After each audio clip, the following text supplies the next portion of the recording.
सामाजिक न्याय कक्षा 11वीं एक अत्यधिक महत्वपूर्ण अध्याय सोशल जस्टिस सामाजिक न्याय।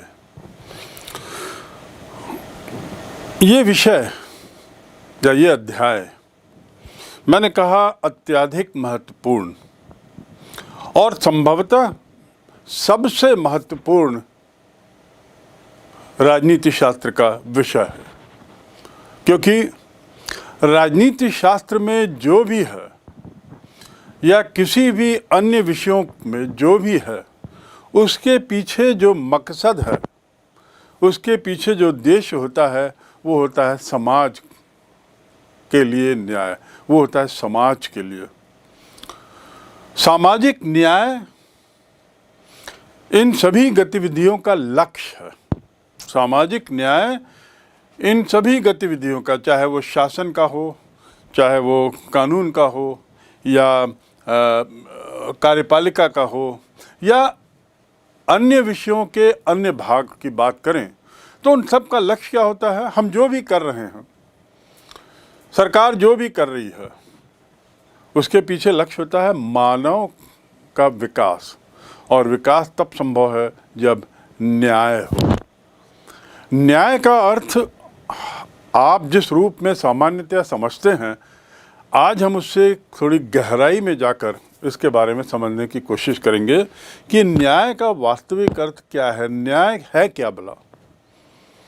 और उसमें से हम बात कर रहे हैं सामाजिक न्याय की, व्यक्तिगत न्याय की नहीं। जो हमारा मुख्य मुद्दा रहेगा वो है सामाजिक न्याय।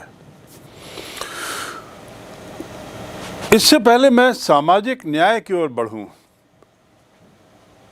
आपको याद दिलाना चाहूँगा कि आपने अब तक जो अध्याय पढ़े हैं राजनीति शास्त्र में, जिसमें अधिकार, समानता, स्वतंत्रता, कर्तव्य आदि या राजनीति के सिद्धांत, ये जो विषय हमने पढ़े हैं, आपने पढ़े हैं, आपने समझा है, और तब जाकर हम इस विषय पर आ रहे हैं जिसका नाम है सामाजिक न्याय।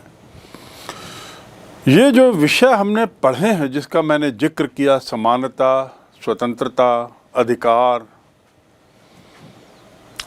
ये ऐसे मुद्दे हैं जिस पर आपने ये स्पष्ट रूप से समझा है कि समानता की बात जब करें तो समानता 100% नहीं हासिल की जा सकती और न ही करना चाहिए। यानी उसमें एक सीमा है, एक लक्ष्मण रेखा है। कैसे? पंगु लोगों को, शारीरिक रूप से जो कमज़ोर हैं या जो बहुत निम्न श्रेणी के समाज के वर्ग हैं, उनके उत्थान के लिए कुछ अतिरिक्त प्रावधान कानून में किए गए हैं। ये समानता की भावना के खिलाफ है। आरक्षण क्या है? किसी एक वर्ग को कुछ विशेष सुविधाएं देने का प्रावधान, चाहे नौकरी के रूप में, चाहे किसी। तो जो दूसरा वर्ग है उसके लिए तो ये समानता नहीं हुई। ऐसे ही स्वतंत्रता की यदि बात करें, स्वतंत्रता, पूर्ण रूप से स्वतंत्रता हर व्यक्ति नहीं ले सकता। स्वतंत्रता की भी अपनी एक सीमा है। स्वतंत्रता हम तब तक उसका आनंद ले सकते हैं जब तक कि वह दूसरे की स्वतंत्रता पे हनन ना कर रहा हो। तो उसकी भी एक लक्ष्मण रेखा है, असीमित नहीं है। समानता का दायरा भी असीमित नहीं है। और ऐसे ही अधिकारों की बात यदि करें तो अधिकारों में तो बहुत से जो हमारे मूलभूत अधिकार हैं, जिसे हम फंडामेंटल राइट्स कहते हैं, उस मूलभूत अधिकारों में आप देखेंगे कि कई अधिकारों के बारे में बात करते हुए संविधान में यह प्रावधान किया गया है कि कुछ अधिकारों से समाज में कानूनों के माध्यम से कुछ वर्ग को आगे बढ़ाने का प्रयास, यानी उच्च वर्ग के समकक्ष लाने के प्रयास में कुछ अधिकारों की लक्ष्मण रेखा उन लोगों के लिए आगे खींची गई है, जबकि जो उच्च वर्ग के, संपन्न वर्ग के, शिक्षित वर्ग के जो लोग हैं उनके लिए लक्ष्मण रेखा थोड़ी पहले है।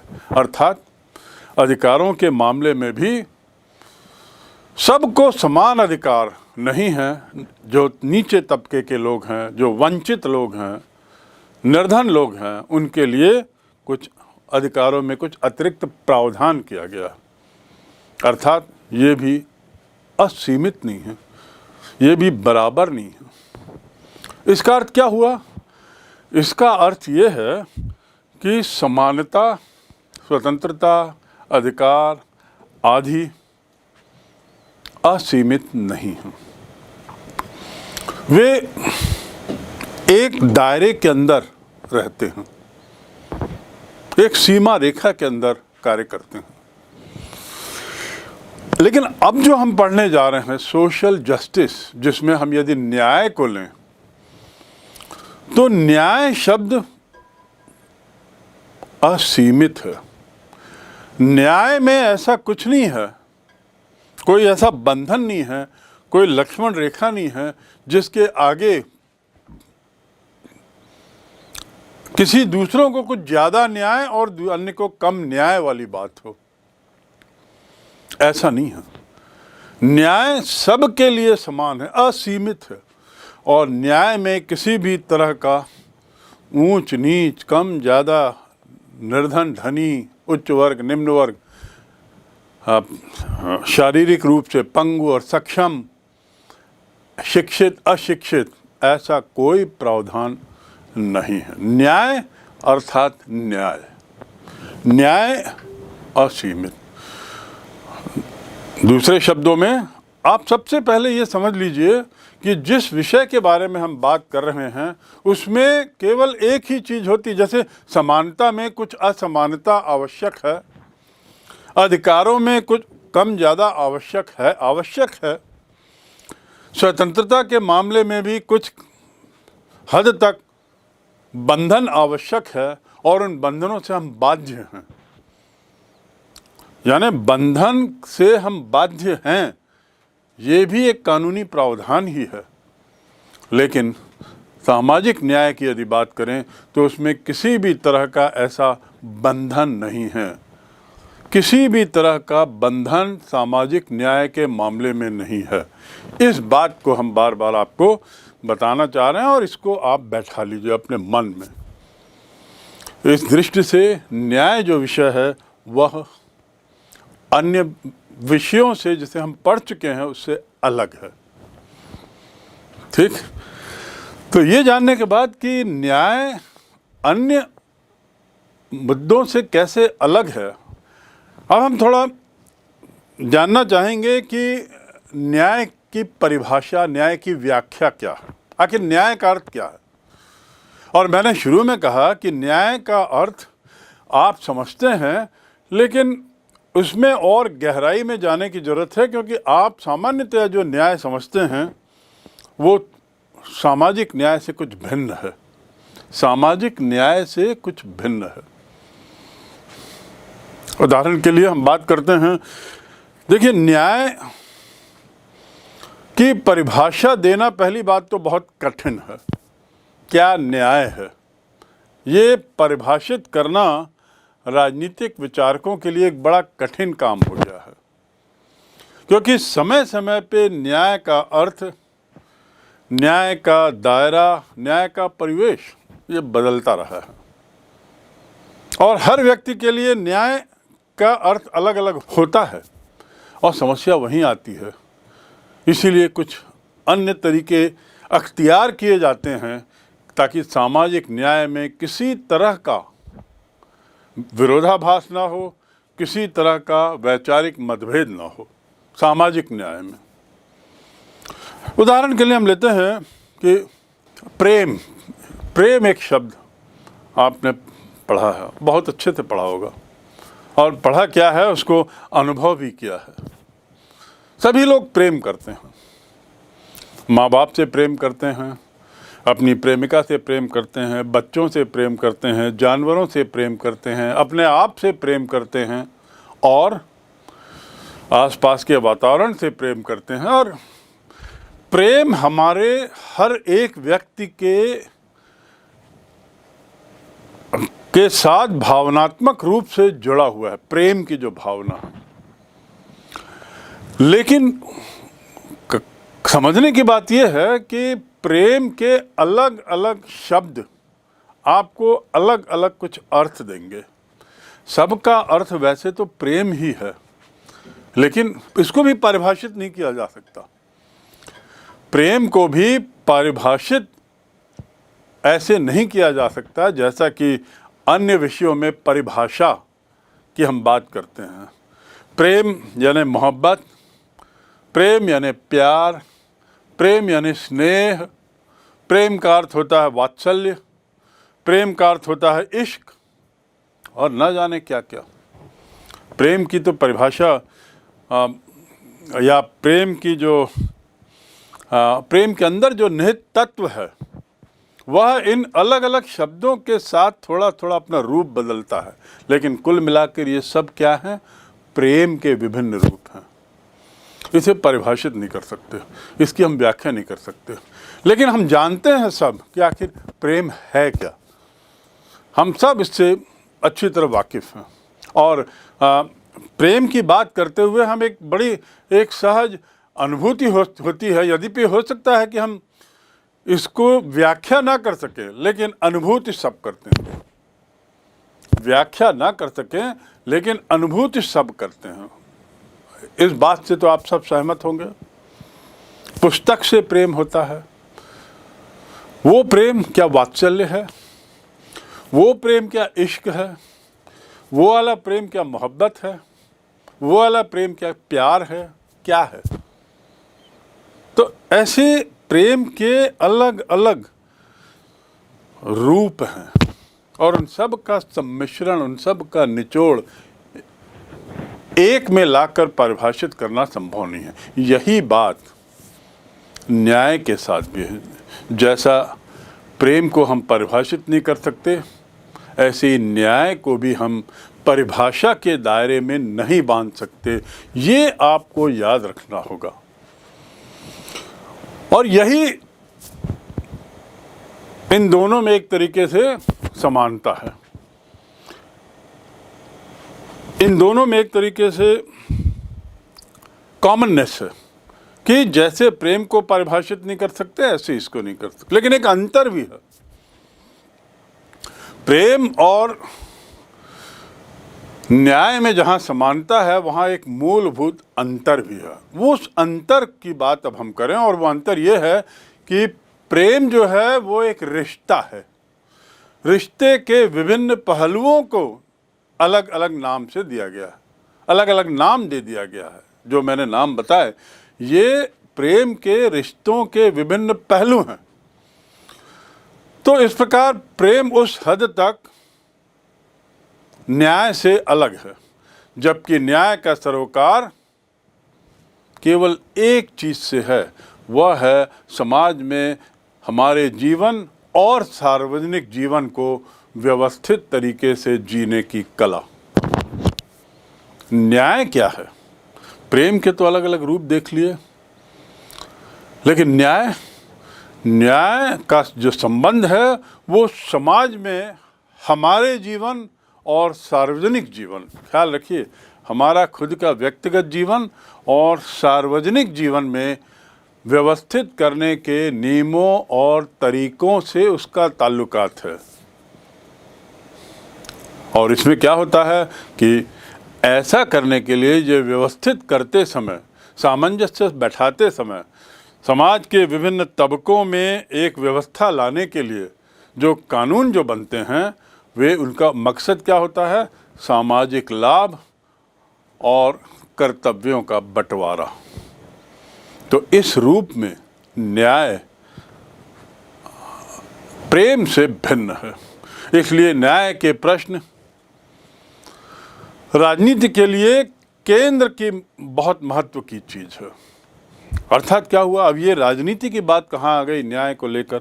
मैंने प्रारंभ में ही आपको बताया कि जो भी राजनीति होती है उस सब के पीछे एक मकसद होता है, और वह होता है जनता जनार्दन का विकास, और विकास सामाजिक न्याय के साथ। विकास कैसे? सामाजिक न्याय के साथ। कुछ का विकास और बाकी का ह्रास, ये किसी तरह की राजनीति का क्षेत्र नहीं हो सकता।